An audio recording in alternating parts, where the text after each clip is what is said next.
जब पार्वती माता ने 10 महाविद्या के रूप धारण किए, उसमें से उनका 9वां महाविद्या का रूप था मां मातंगी का। और जब मां मातंगी रूप धारण की मां पार्वती ने, तो उनके इस मातंगी स्वरूप को पूजने वाले सर्वप्रथम जो देवता थे वो भगवान विष्णु थे। और मां मातंगी के आशीर्वाद से आज भगवान विष्णु इस सृष्टि के पालनहर्ता बने हुए, पालनकर्ता बने हुए। किसके आशीर्वाद से पालनकर्ता बने हैं? मां मातंगी के। तो इसलिए ब्रह्मा विष्णु महेश तीनों मां मातंगी को पूजते हैं। तो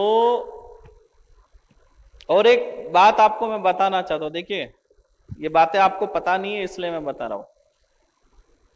मतलब जब पार्वती माता ने 10 महाविद्या में से जब 9वां महाविद्या का रूप धारण किया, उस समय मार्कंडेय ऋषि जो है वो साधना में लीन थे। तो उनको अंदर से चेतना आई कि मुझे पार्वती माता बुला रही है। तो जब जिस जगह की चेतना आई उस स्थान पे जब मार्कंडेय ऋषि पहुंचे, तो उन्होंने देखा वहां पे बहुत सारे देवी देवता उपस्थित है। मतलब सभी देवी देवता उपस्थित है, केवल महादेव नहीं थे। महादेव उस वक्त कहां थे? शमशान में थे। बाकी सभी देवी देवता वहां पर उपस्थित थे। मार्कंडेय ऋषि आए और तब मार्कंडेय ऋषि जी ने पार्वती माता से कहा, तब वो मातंगी रूप धारण कर चुकी थी और सब लोग हाथ जोड़े हुए नमस्कार करते हुए उस मुद्रा में खड़े थे। और तब पार्वती माता से, मतलब मातंगी माता से, मार्कंडेय ऋषि कहते हैं कि मैं साधना में लीन था और मुझे चेतना आई कि आप मुझे बुला रहे हैं, और इसलिए मैं तुरंत साधना से उठकर यहां पर आया।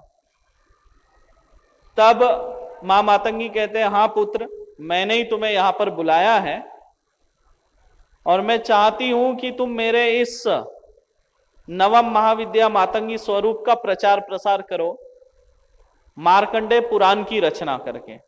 तब मां मातंगी ने मार्कंडेय ऋषि जी को आज्ञा दी और मार्कंडेय ऋषि जी ने जो है मार्कंडेय पुराण की रचना करके मां मातंगी के स्वरूप का प्रचार करते हुए बाकी भी जो 9 महाविद्या के रूप है उनका भी प्रचार प्रसार किया उन्होंने साथ ही साथ। और इस स्वरूप का सर्वप्रथम पूजन जो है, मतलब मातंगी स्वरूप का सर्वप्रथम पूजन भगवान विष्णु ने किया। और मां मातंगी के आशीर्वाद से तब से वे जो है इस सृष्टि के पालनकर्ता बन गए। और मार्कंडेय ऋषि जी का काम था प्रचार प्रसार करना, और वो प्रचार प्रसार आज तक रुका हुआ था। अब वो प्रचार मार्कंडेय ऋषि जी के बाद मातंगी धाम से शुरू हुआ। मतलब अगर आप देखेंगे हनुमान जी के बारे में देखेंगे तो आपको हजारों उनके भक्त मिलेंगे, साधक मिलेंगे, प्रचारक मिलेंगे। लेकिन मां मातंगी के इसमें ऐसा नहीं था। मार्कंडेय ऋषि जी के बाद ये प्रचार पूरी तरह से रुका हुआ था और ये प्रचार फिर मां मातंगी धाम से शुरू हुआ। तो आप जो यहां पर आए हैं, तो आपको जो है साक्षात जगन्नाथ जी ने यहां भेजा, क्योंकि वो जिनको पूजते हैं वो है मां मातंगी, और आप उनके द्वार पर आ गए मां मातंगी के।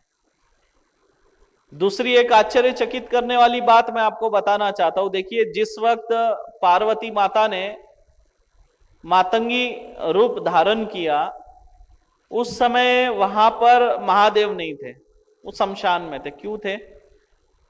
क्योंकि आप सब जानते हैं महादेव की अर्ध शक्ति कौन है?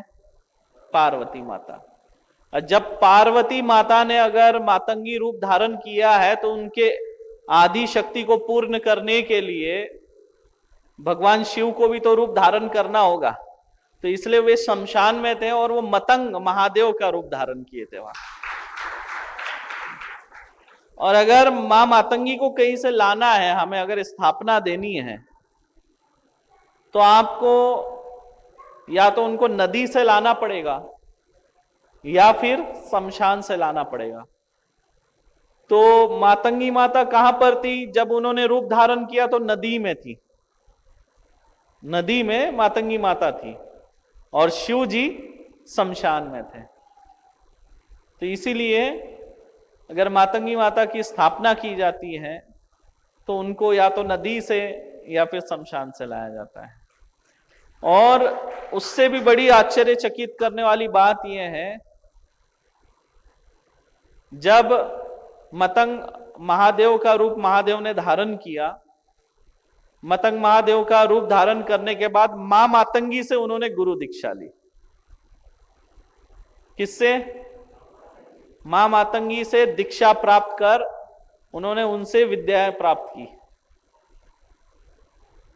और ब्रह्मा जी जो है उन्होंने अपने जो वेद है वो मां के चरणों में रखा। क्यों रखा? क्योंकि मां को तांत्रिक सरस्वती भी कहा जाता है। हाथ में वीणा है, ये तांत्रिक सरस्वती है। सरस्वती दो है, एक हम जिसको पूजते हैं शारदा मैया, और दूसरी ये है, ये तांत्रिक सरस्वती है। जो तंत्र विद्या चलाते हैं, जो तांत्रिक है, उनकी ये देवी है। और सृष्टि के जितने भी तंत्र मंत्र विद्या है वो यही से शुरू है, यही पे समाप्त है। तो आप समझो कहां बैठे? डायरेक्ट सुप्रीम कोर्ट के पास बैठे। मतलब दुनिया का कितना ही बड़ा तंत्र क्यों ना हो, यहां पे आके समाप्त होना है। इससे बड़ा और कोई स्थान नहीं है जो तंत्र को काट सके। भाई जहां से तंत्र की उत्पत्ति है वहां तंत्र कैसे टिकेगा? टिकेगा क्या? जो तंत्र की रचयिता है, जिनके आशीर्वाद से तंत्र चलता है, जिनकी ऊर्जा से तंत्र चलता है, उनके सामने कहां से तंत्र टिकेगा या चलेगा? और इसीलिए देखिए, हम तो चाहते हैं कि नॉर्मल लोग भी आए जिनकी साधारण समस्या हो, पर यहां पर लोग जो है सीधा आईसीयू वाले ही आते हैं। अब क्या करेंगे? हम चाहते हैं नॉर्मल लोग आए, जैसे बाकी दरबार में जाते हैं। अब ये दरबार क्या हुआ? तंत्र के वजह से प्रचलित हो गया। अगर तंत्र हटाना है तो कहां जाना है? लोग बोलते मातंगी धाम जाओ, वही तंत्र हटेगा।